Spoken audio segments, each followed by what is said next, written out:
लोग डिस्कस कर रहे हैं स्ट्रैटेजिक मैनेजमेंट, ठीक है, एमकॉम का क्वेश्चन पेपर कौन सी ईयर का है 2022-24, ठीक है। तो सबसे पहले ऑब्जेक्टिव्स क्वेश्चन देखते हैं, देखिए दो वे में।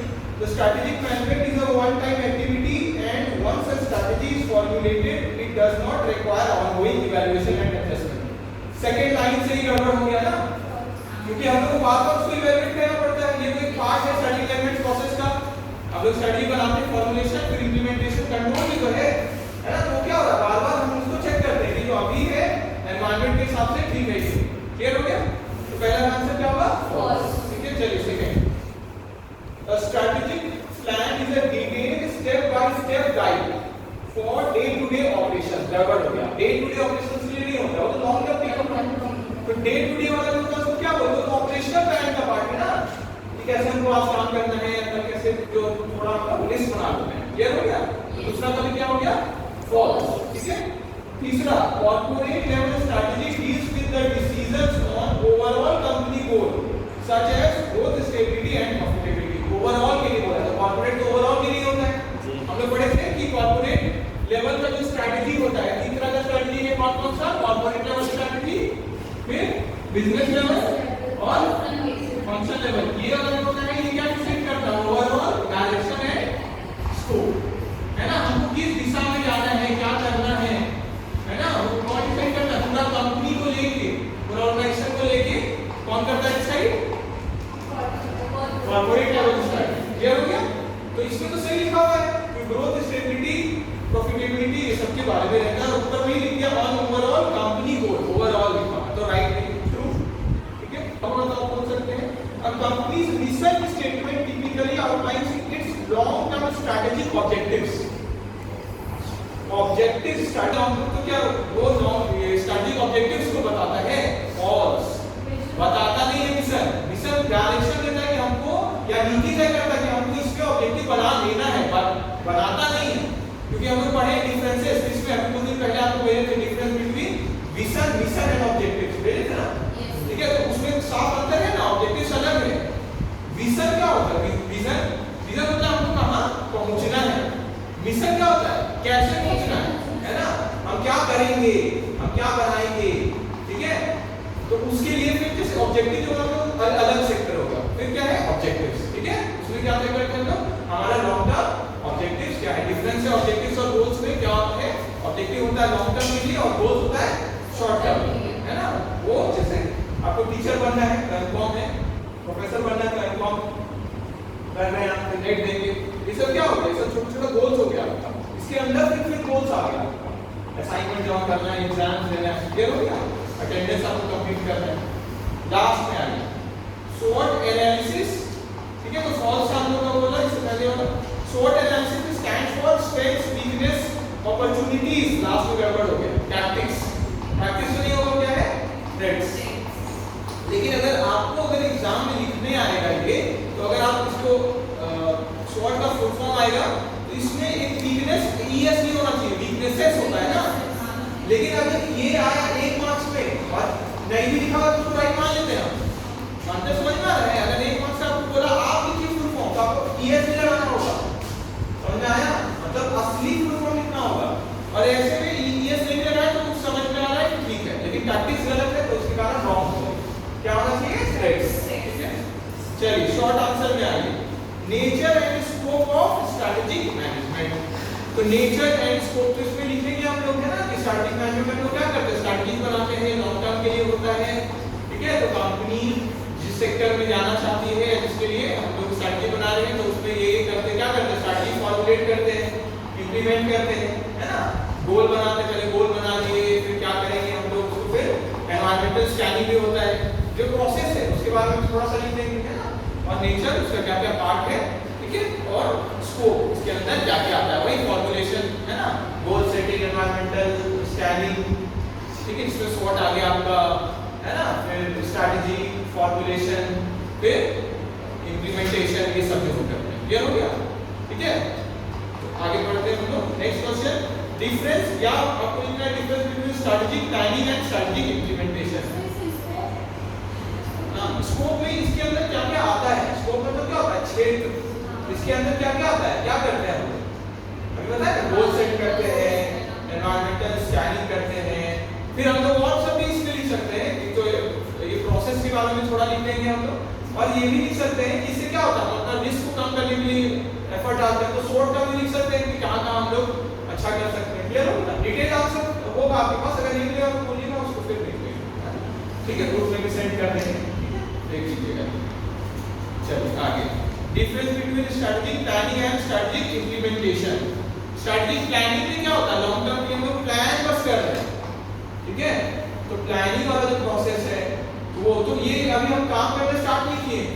इंप्लीमेंटेशन में क्या हुआ, एक्शन ओरिएंटेड है, वहां काम करना स्टार्ट कर दिया, यहाँ रिसोर्सेज के बारे में डिसाइड कर रहे हैं और यहाँ रिसोर्सेज एक्चुअली एलोकेट कर रहे हैं। क्लियर हो गया?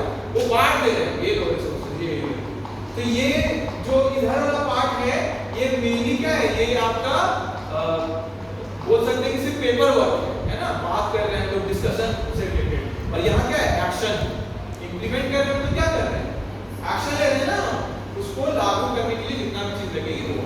ठीक है, तो इसका हम लोग मॉड्यूल से भी किए थे। ठीक है, जिसका भी मिलेगा आप बोलिएगा, हम उसको फिर हम लोग देख लेंगे और डिस्कस भी कर लेंगे और डिटेल में भी जा सकते हैं। ठीक है, ठीक है, what are the steps involved in strategic management process. तो अभी हम लोग डिस्कस कर लेंगे स्ट्रेटेजिक मैनेजमेंट में गोल सेटिंग, एनवायरमेंटल स्टैंडिंग, फिर strategy formulation, implementation, implement controls, evaluation, फिर फीडबैक भी मांगते हैं हम लोग, और उसके हिसाब से जहां एडजस्ट करना हो मतलब उसको एडजस्ट भी करते हैं, कंट्रोल करने का कोशिश करते हैं। ठीक है,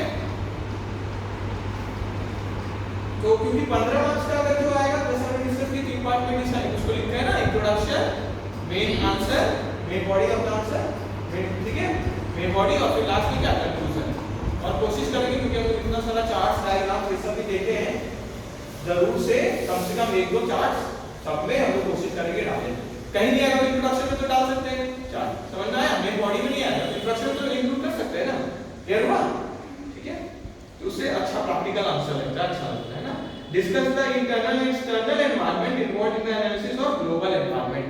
तो इसका जो हम लोग शायद यूनिट 2 है ना, ठीक है। इंटरनल एनवायरनमेंट क्या होता है, इंटरनल जो कंपनी अंदर है और कंपनी को उस पर पूरा कंट्रोल है, उसको मैनेज कर सकती है ना। जैसे मेरा क्या रिसोर्सेज है, एम्प्लॉइज, ऑर्गेनाइजेशन का क्या स्ट्रक्चर है, ठीक है, मेरा किस चीज में एफिशिएंसी है, उसमें हम कैसे काम करेंगे, कल्चर क्या फॉलो कर रहे हैं ऑर्गेनाइजेशन का, है ना, कल्चर डिफाइन कर देंगे। जैसे टाटा अच्छा सर्विस देने के लिए ट्राई करती है ना, वो ज्यादा परोपकार वाला भी काम करती है, तो हम लोग का जो एकदम हम लोग के कंट्रोल में है, मतलब एक वो क्या है मेरा इंटरनल एनवायरनमेंट। क्लियर हो गया?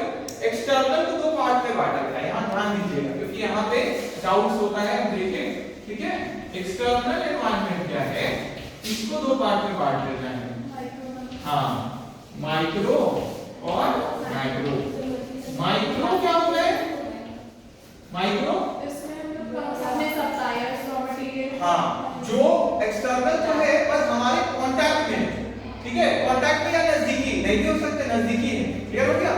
ठीक है, जैसे जैसे क्या मतलब क्लोज प्रॉक्सिमिटी में है, हमारे बगल में है ये सब।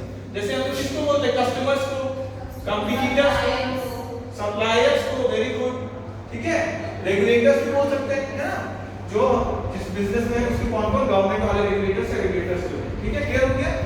और मैक्रो, सिंपल मैं आपको एक वर्ड पढ़े, एस्टल, ठीक है, पॉलिटिकल,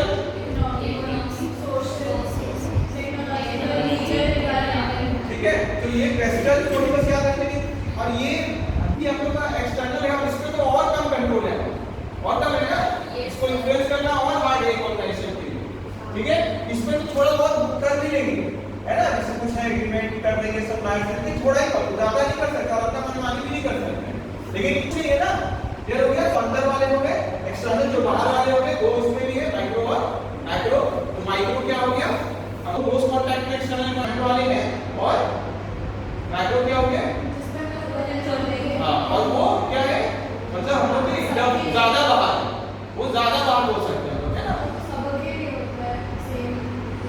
हाँ, ठीक बोल रहे हैं, एकदम अच्छा पॉइंट है, बहुत अच्छा पॉइंट है कि वो क्या होता है, वो सबके ऊपर लागू हो जाता है, क्योंकि सप्लायर जो हमारे वो सब पे तो लागू नहीं होंगे। क्लियर हो गया?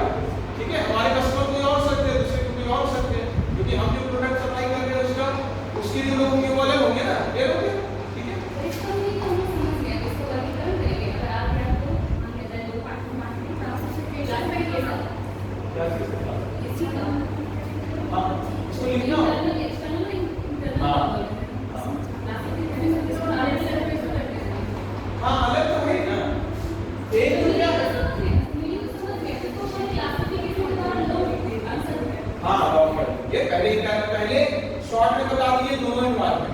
इंटरनल एक्सटर्नल शॉर्ट में लिखते हैं ना तो फिर इंटरनल को डिस्क्राइब करते हैं।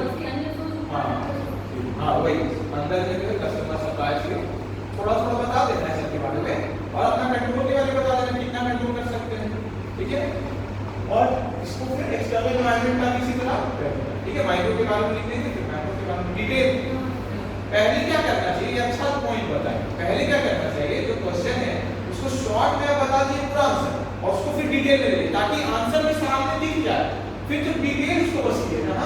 जैसे मैं इंटरनल में क्या कहता है लिखिए, एक्सटर्नल में क्या कहता है, माइक्रो मैक्रो उसका भी अंदर में क्या आता है वो लिखिए। आप हम एक एक करके एक्सप्लेन करेंगे तो उससे आंसर नहीं हो गया तो आपको बस एक्सप्लेनेशन बचा, ठीक है। और एग्जांपल देने का कोशिश करेंगे सबका एग्जांपल्स के साथ ताकि आपका प्रैक्टिकल आंसर हो जाए। प्रैक्टिकल आंसर होगा तो आपका मार्क्स अच्छा आने का भी चांस होता है और अच्छा भी लगता है लिखने एग्जांपल के साथ। चलिए next question, what do you mean by corporate strategy, discuss the various strategic options at corporate level. Already answer आपका दे दिए तो ऑब्जेक्टिव में ही आंसर दे दिए है ना। कॉर्पोरेट लेवल स्ट्रेटजी में क्या करते हैं, हम ओवरऑल डायरेक्शन स्कोप को डिसाइड करते हैं और जो लेवल्स का बात किया जा रहा है इसमें और स्ट्रेटेजिक ऑप्शंस क्या क्या है, जो उसका भी आंसर लिखा हुआ है। क्या क्या लिखा हुआ है ना, ग्रोथ, स्टेबिलिटी, प्रॉफिटेबिलिटी और भी क्या होता है हम लोग रिट्रेंचमेंट होता है ना, कॉर्पोरेट रिस्ट्रक्चरिंग, ये सब किसमें आता है, कॉर्पोरेट, ठीक है। चलिए next, what is strategic intent, what are the features of the strategic intent. Strategic intent क्या होता है, हां इंटेंशन जो रखते हुए है ना, मतलब यहां पे बोलेंगे तो स्ट्रेटेजिक इंटेंट मतलब आपका विजन क्या है, कहां आप क्या करना चाहते हैं, कहां पहुंचना चाह रहे हैं, ठीक है।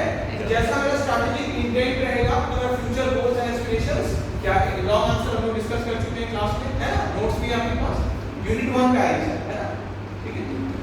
चलो फीचर्स ये सब हम लोग कर सकते हैं कि क्या होता है, लॉन्ग टर्म के लिए होता है, फ्यूचर ओरिएंटेड होता है ना, ठीक है। फिर राइट कहीं पे भी डाउट होगा तो बाद में आप बोलिएगा और डिटेल्स उसको हम लोग क्लास में डिस्कस करेंगे। आज आप देख लीजिए, कोई डाउट होगा तो कल पूछिए क्लास में, इसका तो और डिटेल में बता दीजिए फिर हम लोग करेंगे इसको, ठीक है। वैसे नोट्स आपको कुछ मतलब नोट्स आप में होगा अलग-अलग topic. Right short notes on any two of the following. तो स्ट्रेटजी कंट्रोल, तो यहां पे जैसे हम लोग बात करते हैं स्ट्रेटजी इंप्लीमेंटेशन, तो इंप्लीमेंट करते हैं तो देखते हैं फिर कहां डेविएशन आ रहा है, जितना हम डिसाइड किए थे उससे कहां अलग जा रहा है, तो हम लोग क्या करते हैं उसको कंट्रोल करने की कोशिश करते हैं। तो जैसे हम लोग फीडबैक लेते हैं, फिर हम लोग परफॉर्मेंस मेजरमेंट के लिए जो अलग-अलग क्राइटेरिया या ऑप्शंस होता है उससे भी नाप के देखते हैं कि जैसा हम लोग सोचे थे वैसा हम लोग हासिल कर पा रहे हैं कि नहीं, है ना। मेजर करते हैं ना परफॉर्मेंस, जैसे स्टैंडर्ड सेट किया होगा कि आपको इतना यूनिट काम कर लेना है, इतना बना लेना है, इतना ये कर लेना है, नहीं हो पा रहा, क्या कारण है इसका, है ना। इंटरनल कोई फेलियर हो गया था, ये आप या आपके कारण या क्या कारण है ना, तो उसको कंट्रोल करते हैं हम लोग। फिर वैल्यू चेन एनालिसिस, ये भी हम लोग डिटेल में कर चुके हैं। वैल्यू चेन एनालिसिस क्या होता है, मेरा कौन सा एक्टिविटीज वैल्यू क्रिएट कर रहा है ऑर्गेनाइजेशन के लिए, तो हम लोग पढ़े थे इसमें प्राइमरी एक्टिविटीज और क्या था सेकेंडरी एक्टिविटीज बांटा गया है, या ऑक्सिलरीज था, है ना। दो पार्ट में इसको बांटा गया, सपोर्टिंग एक्टिविटीज, तो मेन एक्टिविटीज किसमें, प्राइमरी वाले में हो गया, तो जो कौन सा एक्टिविटी मेरा ज्यादा कंट्रीब्यूट कर रहा है, ठीक है, डिटेल में देखिएगा। फिर बिजनेस लेवल स्ट्रेटजी, यहां पे जैसे हम डायरेक्शन स्कोप तय करते हैं, यहां पे क्या करते हैं, जिस बिजनेस में है हम उसमें कैसे अच्छा करें, मतलब कॉम्पिटिटर्स से बेटर कैसे कर सकते हैं, है ना। क्या हम कॉस्ट लीडरशिप के लिए जाए, अपना प्रोडक्ट का कॉस्ट एकदम कम कर ले, या हम यूनिक प्रोडक्ट ऑफर करें जिससे हम क्या कर सके, प्रीमियम प्राइसेस चार्ज कर सके, इसको हम क्या बोलते हैं, डिफरेंशिएशन, है ना। डिफरेंशिएशन करके ज्यादा पैसा, तो दोनों में से अलग-अलग हमें पड़े थे ना, एक क्या था, प्राइस को हम कर सकते हैं, या डिफरेंशिएशन के लिए हम जा सकते हैं, या एक क्या था, फोकस, फोकस किस पे करते हैं, कॉस्ट पे या डिफरेंशिएशन, तीन टाइप्स है ना। तो देखिए तो बिजनेस लेवल स्ट्रेटजी, तो कॉर्पोरेट में जैसे पूरा ऑर्गेनाइजेशन के लिए क्या डायरेक्शन स्कोप रहेगा, बिजनेस में कंपटीशन जिसमें है उसमें कैसे हम काम करते हैं वो देखते हैं ना। और फंक्शनल में तो मेनली जैसे एचआर में है या इसमें है, अलग-अलग जो भी डिपार्टमेंट है फाइनेंस में, उसमें कैसे काम करते हैं, है ना। क्लियर हो गया सबको, ये पूरा ऑर्गेनाइजेशन को ही कहां लेके जाना है वो है, ये जहां पे है वहां कैसे काम करना है, और ये अंदर का जो पार्ट है उसको कैसे मैनेज करना है, फंक्शनल लेवल। क्लियर हो गया, ठीक है। इंपॉर्टेंट चीज है, स्ट्रेटजी ऑप्शंस तो अभी नहीं आए हैं आपके एग्जाम में, इसके बारे में तो नहीं आए, लेकिन आ सकता है आपका तीनों ऑप्शंस के बारे में लिखिए, कॉर्पोरेट और ठीक है बिजनेस और फंक्शनल। स्ट्रेटेजिक डिसीजन मेकिंग, ठीक है। तो स्ट्रेटेजिक डिसीजन मेकिंग तो क्या करते हैं हम उसमें, स्ट्रेटेजी को पहले डिफाइन करते हैं कि लॉन्ग टर्म के लिए होता है, तो डिसीजन मेकिंग में उसमें क्या करते हैं, लॉन्ग टर्म के लिए डिसीजन लेते हैं, फ्यूचर ओरिएंटेड रहता है, ऑर्गेनाइजेशन को कैसे मूव करना है, उसके लिए हम लोग एक रूपरेखा मैपिंग तैयार करें। ठीक है, कोई और डाउट है या कुछ पूछना है? ठीक है, थैंक यू।